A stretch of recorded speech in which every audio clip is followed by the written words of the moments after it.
बहुत बहुत धन्यवाद करना चाहता हूँ। आज इतना मान सम्मान आपने किया। आपको याद होगा आज से जब मैंने 2005 में पहला अपना लोकसभा चुनाव लड़ा था और आपके बीच में जब मैं आया था, मैंने एक बात कही थी कि मेरी बात बोले या भाषण बोले उस बात के मायने नहीं है। अगर आने वाले समय में इलाके में मेरा काम बोले तो आप मेरा साथ दे देना। मैंने एक बात आपको कही। आज भी मैं वही बात करके किसी भी जनप्रतिनिधि को की तुलना करने का ये दो पैमाने होते हैं, उसका काम और उसका आचरण। अपने इलाके में हमारी जब 10 साल की सरकार रही उससे पहले क्या स्थिति थी, उसके बाद इलाके में किस तरीके से इलाके का विकास हुआ, जो काम हुआ, कहीं बहादुर मेट्रो आई तो रेल लाइन आई, कहीं एम्स का अस्पताल आया तो कहीं बाईपास बने, कहीं फोर लेन की कनेक्टिविटी आई तो कहीं उद्योग आए, सारा आपके सामने है। काम भी आपके आगे है, मेरा आचरण भी आपके आगे है। अगर काम और आचरण की तुलना में अगर मैं आपकी आत्मा से खरा उतरूं तो मैं प्रार्थना करना चाहता हूँ, आप मुझे अपना आशीर्वाद देना और मैं विश्वास दिलाता हूँ आपका आशीर्वाद खाली नहीं जाएगा। आपके आशीर्वाद से आपका मान सम्मान और अपने इलाके को विकास को मैं ऊपर लेके जाने का काम करूंगा। और आपके आशीर्वाद से केवल एक सांसद की वोट ये साबित नहीं होगी, आज प्रदेश के कोने कोने में हर वर्ग बीजेपी की सरकार से नाराज है, हरियाणा प्रदेश की सरकार से, और कोने कोने से एक आवाज आ रही है कि बीजेपी की ये प्रदेश की सरकार जारी है और हुड्डा साहब के नेतृत्व में कांग्रेस पार्टी की सरकार आ रही है। ये जो एक मिनट रुक जाओ भाई, एक बार बात कर ले, अपनी सरकार आ रही है, ये प्रदेश के कोने कोने में ये माहौल बन गया, हर वर्ग नाराज हो गया। देश में सबसे ज्यादा बेरोजगारी हरियाणा में, सबसे ज्यादा महंगाई हरियाणा में, नशे में सबसे ज्यादा बढ़ोतरी हरियाणा में, अपराध हरियाणा में बढ़ गया, भ्रष्टाचार ऐसा कि दोनों ने बीजेपी और बीजेपी ने मिलकर ऐसा लुटा। आप गठबंधन अलग हुआ तो कह रहे हैं कि आप दोनों के घोटालों की जांच कराएंगे, जेजेपी के लिए बीजेपी के करो, बीजेपी के लिए हम जेजेपी के कराएंगे। दोनों मिल गए तो कर रहे थे घोटाले, काम कुछ किया नहीं, क्या मुझे बुढ़ापा पेंशन का समझौता किया तो वो आई नहीं। तो प्रदेश के लोगों को जो है आज और हर वर्ग को अपमानित किया। कोई ऐसा वर्ग नहीं जिसको अपमानित इस सरकार ने ना किया हो, जिसका तिरस्कार ना किया हो। गरीब आदमी की सारी योजनाएं बंद कर दी। घमंड इतना, अहंकार इतना, कह रहे बाबा साहब का संविधान तोड़ेंगे। इतना घमंड जो ये कहे कि बाबा साहब का संविधान तोड़ेंगे, उनको मैं कहना चाहता हूँ बाबा साहब के संविधान को तो हम आज नहीं आने देंगे, लेकिन आपके घमंड को हम जरूर तोड़ने का काम। मगर मुझे जो है मैं समझता हूँ कि अब प्रदेश के कोने कोने में एक माहौल बना, नाराजगी बनी बीजेपी से, और जब नाराजगी बनी तो बीजेपी ने इलेक्शन से हफ्ते पहले मुख्यमंत्री बदल दिए कि नहीं बदल दिए, उप मुख्यमंत्री भी बदल दिए, गठबंधन भी बदल दिया, सारे मंत्री बदल दिए। इतनी नाराजगी होगी तो भाई 10 साल जो थे आपके सेनापति, युद्ध में आपको आते आते आपने ये पता करा चला कि में वो सेनापति इतने फेल हो गए हैं कि आपने बदलने की जरूरत पड़ेगी, तो बटा बिठा दिया हरियाणा का। यानी तो भाई अब आप क्या मुख्यमंत्री बदलोगे, अब आप क्या उप मुख्यमंत्री बदलोगे, अब तो ये जनता जनार्दन है, सरकार ही बदलेगी।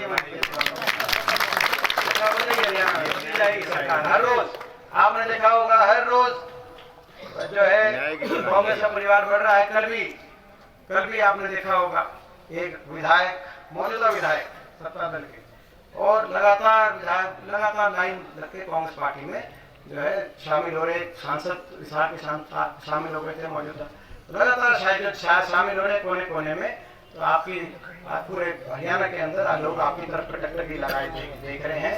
मैं पूछना चाहता हूँ इस राज को अपने इलाके में लाओगे कि दोबारा के नहीं लाओगे? आपको पता है फर्क? देखो फर्क ये है, अपने इलाके में राज का इतना फर्क है। मुख्यमंत्री खट्टर साहब 10 साल में एक दिन आए बाद में, पिछली 5 साल में दोबारा आई नहीं। 10 साल बड़ा लंबा समय होता है किसी के जीवन में। मुख्यमंत्री आए नहीं, फर्क करना से लगे, आप उलाना भी देने जाओ तो कहाँ जाओ 10 साल में। और हमारी सरकार है, हुड्डा साहब 10 साल मुख्यमंत्री रहे। हुड्डा साहब तो एक हफ्ते में एक बार आया करते, और मैं समझता हूँ मैं तो हर रोज आपके बीच में रहता था। ये सच्चापन की बात है, भाई काम भी होंगे, अपना इलाका भी ऊपर उठेगा, विकास होगा और कहीं कमी रह जाएगी तो कम से कम आप पकड़ के एक दिन में 10 बार उड़ाने तो दे सकते हो। तो आप कहाँ, ये अपने का फर्क है। आज मैं समझता हूँ कि बड़ी मुश्किल से इलाका को उठाया था। एक और उदाहरण देता हूँ, अपने टाइम में 17 बाईपास बने थे, सारी सड़कें वगैरह बनी अपने एरिया की, 17 बाईपास मैंने बनवाए थे। बादरी का बाईपास, झज्जर का बाईपास, भालुड़ का बाईपास, सापला का बाईपास, रोहतक का बाईपास, कलानौर का, मैम का, कोसली का, सारे बाईपास बने। और 4 बाईपास मैंने 2013 के एनसीआर प्लानिंग बोर्ड में मंजूर कराए थे। कौन सा? सुबाना का, मातन का, चुचकवास का, बेली। 10 साल हो गए, नए बाईपास छोड़ो, वो जो 4 मंजूर शुदा थे 10 साल में, उनमें से भी एक भी नहीं बना। आप अंदाजा लगाओ, केवल जो है अपना इसका कितना फर्क पड़ जाता है। ना तो पहले ये इलाका था, पहले एक भी कहीं बाईपास किसी जगह नहीं था, तो अब इस एरिया को छत्तीसगढ़ में ऊपर उठाए। हमारा ये एक सपना देख के हम लोग चले थे, ये कि भाई ये जिस तरह से दिल्ली की एक तरफ गुड़गांव और एक तरफ नोएडा, उसी तरह से दिल्ली के एक तरफ ये रोहतक झज्जर का इलाका, यहाँ भी उसी स्तर पे विकास हो। वो सपना, उस सपने की तरफ कदम बढ़ाए थे। 10 साल हमारी सरकार रही, वहीं के वहीं कदम रुके। भालूगढ़ का आखिरी खंभा मेट्रो का वहीं खड़ा है। 10 साल में एक इंच ना मेट्रो आ गया ही, ना कोई एक नया काम हुआ।